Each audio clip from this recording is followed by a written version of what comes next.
चाहे बीजेपी के लोग हैं, बेशक हमारे टकराव होते हैं, लेकिन इसका मतलब थोड़ा कि रिश्ते खत्म हो जाते हैं। इसलिए रिश्ते कभी खत्म नहीं होते। और अगर एलजी साहब से पूछा, एलजी साहब को पूछा जाए तो ज्यादा अच्छा रहेगा। और बिजनेस तो जरूरी है, क्योंकि थोड़ा सा जो एक कंफ्यूजन एडमिनिस्ट्रेशन के बीच में और लोगों के बीच में है, वो उसकी दूर हो जाएंगे। तो लिहाजा लगता है कि जल्दी ही बिजनेस रूल आ जाएगी। तो आप क्या कहते थे कि हम जमी गवर्नमेंट की बिजनेस रूल देते क्या? आप क्या चाहते थे? इसलिए जहां तक ताल्लुक है, बिजनेस रूल हमने अपने लिए नहीं रखा, ये लोगों के कामों के लिए।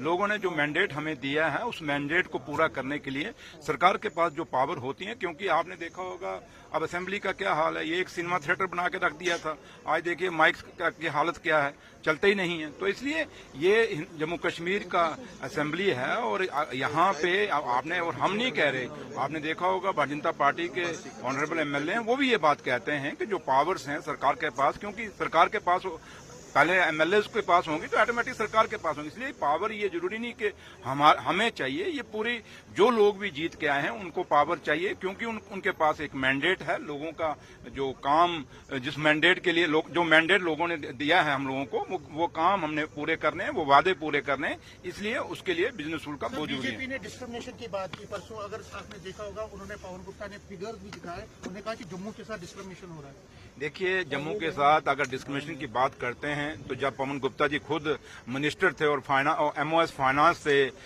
2015 में, तो उनको पूछिए, आपके दौर की लिस्टें निकाल के देखें। लेकिन जहां तक नेशनल कॉन्फ्रेंस का ताल्लुक है, नेशनल कॉन्फ्रेंस के कायद और लीडर जनाब फारूक अब्दुल्ला साहब और जम्मू कश्मीर के मुख्यमंत्री उमर अब्दुल्ला साहब का हमेशा एक खित्ता तो हमसे अलग हो गया, लेकिन जम्मू और कश्मीर जो दो खित्ते हैं, इनको बराबर की हिस्से देना हमने हमेशा हमारी कोशिश रही और करते आए हैं। आज ये दरबार में वो देखें जो हमने किया, इन्होंने 10 साल में क्यों नहीं किया? ये तो हमें क्रेडिट जाता ना। आज देखा होगा, आज अब लोग जब वापस जाना शुरू हुए, क्योंकि ईद है अब, तो जब वापस जाना शुरू हुए, फिर आपकी सड़कें खाली होनी शुरू हो गई हैं। तो अगर ये लोग जो दरबार मूव हुआ, कश्मीर से इतनी दुनिया ना आती तो बिजनेस पे कितना फर्क पड़ता था। इसलिए ये सिर्फ प्रेस गैलरी को एड्रेस करने के लिए एक अच्छा शब्द है कि जम्मू के साथ डिस्क्रिमिनेशन है। बट अगर आप सही मायने में देखेंगे तो जम्मू के लोगों के साथ जब भी इंसाफ हुआ, हमेशा नेशनल कॉन्फ्रेंस के दौर में हुआ। नेशनल कॉन्फ्रेंस की गवर्नमेंट जो बनी, हमेशा उसके दौर में इंसाफ हुआ। उससे पहले मीरवाइज की उमर साहब के साथ या पॉलिटिकल डिफरेंसेस हैं, तो इसलिए उमर साहब ने डेलिबरेटली किया है, ये अपोजिशन भी कह रही है। यार क्या सवाल आप समीत साहब, आप सीनियर जर्नलिस्ट हैं, क्या करते हो?